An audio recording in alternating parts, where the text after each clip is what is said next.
Welcome to History at Age 9, a program about naval history from the Hampton Roads Naval Museum in Norfolk, Virginia, home of the U.S. Atlantic Fleet.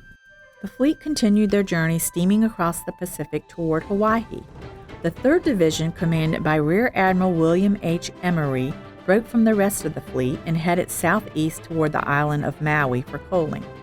A small party had the honor of meeting the former Queen of Hawaii, Queen Liliuokalani, at her home in Lahaina.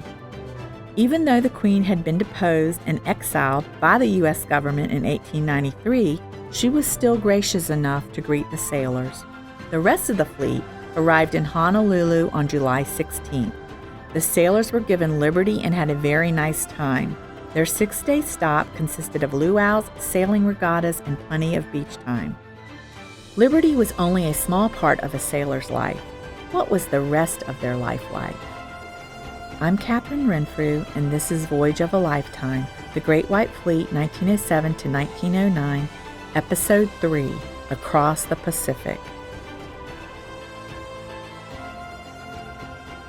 Early century sailors lived a life that was rugged and frequently dangerous, a life that was transformed even more by the new technologies of the ships on which they served, and hardships of weather and the ocean. Accidents were not at all uncommon, and the sailors basically existed in a physically claustrophobic world. They endured these hardships and enjoyed brief moments of fun whenever possible. The normal day-to-day tasks kept sailors busy while underway. Non-stop rounds of cleaning, chores, watches, and drills were the norm. Let's take a look at some facts of the sailors of the early 20th century. Sailors still slept in hammocks. Sailors still holystoned, or you can call it swab the decks. Provisions and messing arrangements changed due to ship refrigeration, which resulted in a general mess instead of a rotating mess. The Navy rations law in 1902 passed, making the food on ship more palpable. Ratings changed as the skills needed evolved. Organized sports and a system of ship libraries were established.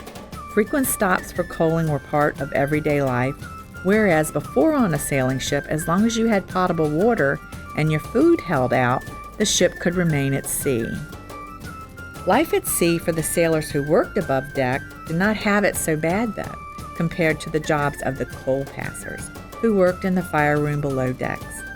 At a minimum, the sailors' topside had the advantage of sunlight and breezes. Below decks, the engineer's world was dominated by intense heat and coal dust. One sailor, Charles Herget, commented that after working with the coal, he decided that hell can't be any worse than this. All was not bad, though. After hours, there was still time for other diversions for those not on watch. Aboard the ships were pianos and phonographs, various games, plenty of playing cards, and handball and billiard equipment. There were also silent movies. One sailor on USS Connecticut said they had one movie they showed us about 50 times. It was called The Perils of Pauline. It was a film series.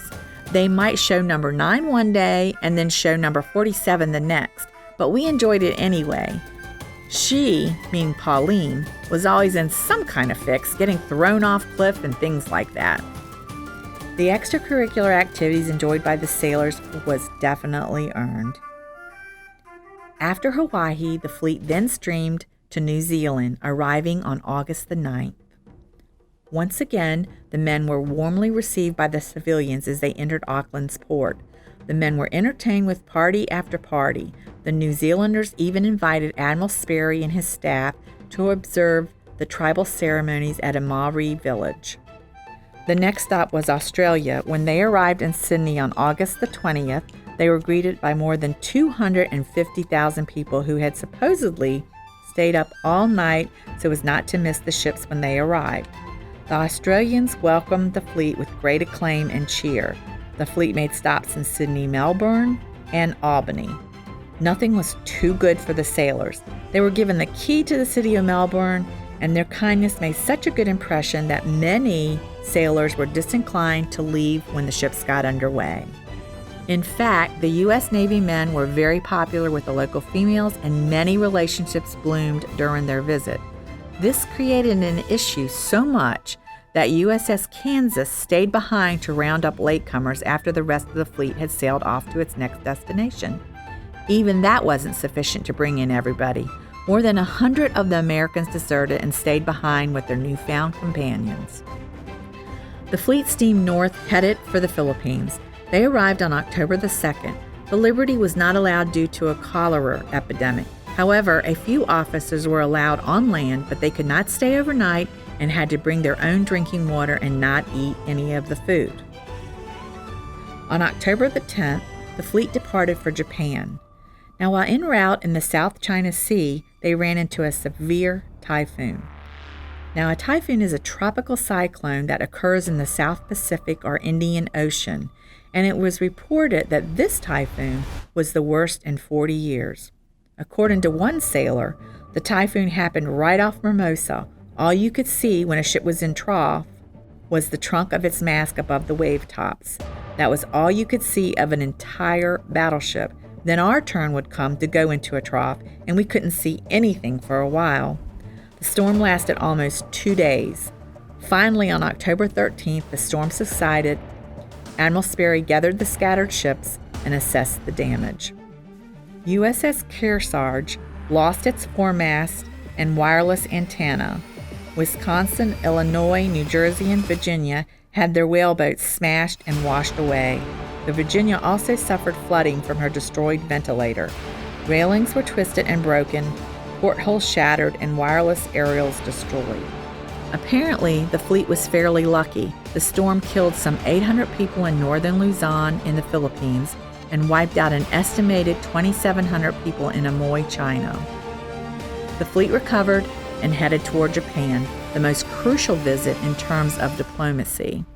But before reaching Yokohama on October 18th, Admiral Perry distributed a directive concerning liberty in Japan. In it, he stated, only first-class men whose records showed no evidence of previous indulgence in intoxicating liquor would be allowed ashore. The directive went on to state that the men will be made to understand that this, though an entertainment, is a matter of military duty, and all sailors should conduct themselves accordingly. When the ships arrived the next day, they were escorted into the bay by 3 Japanese destroyers. On shore, they were greeted by singing schoolchildren that had been taught to sing the Star-Spangled Banner, Hail Columbia, and other patriotic American songs. Monday, October 19th, was declared American Day in Tokyo. The government and people of Tokyo and Yokohama had been preparing for the fleet's visit for months and went to extreme lengths to ensure the visit went well. All the citizens had hung Japanese and American flags, lanterns, and other decorations on their houses. During the visit, no incidents occurred. The fleet's visit had the desired result. It generated goodwill between both countries and eased tensions that might otherwise have led to open conflict. Admiral Sperry reported to President Roosevelt that it had been profoundly successful and beneficent in effect. President Roosevelt was delighted. My policy of constant friendliness and courtesy toward Japan, he wrote, coupled with sending the fleet around the world, has borne good results. In fact, on November 30th, 1908, the Root-Takagi Agreement was signed. It was an accord between the U.S. and Japan that averted a move toward possible war. It mutually acknowledged certain international policies and spheres of influence in the Pacific, and pledged mutual support and respect for the open door policy in China.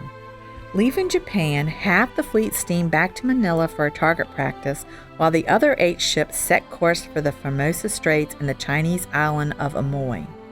The Peking government was prepared to welcome 16 battleships, but when only 8 ships arrived, the local officials were very disappointed and embarrassed.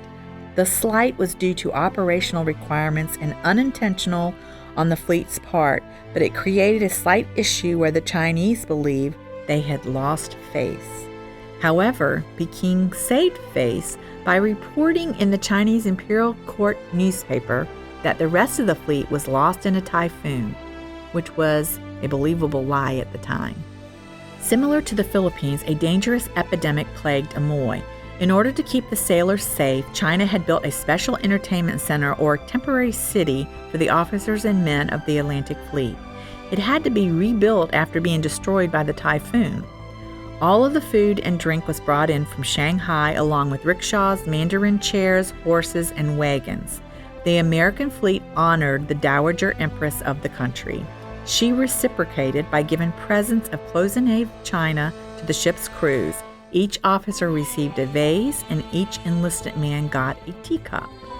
Many of the sailors were introduced to shark fin soup, an Asian delicacy, and they also witnessed the horrific beheading of a Chinese citizen. Concluding its call on Amoy, the 8 ships steamed back to Manila to join the rest of the fleet on maneuvers.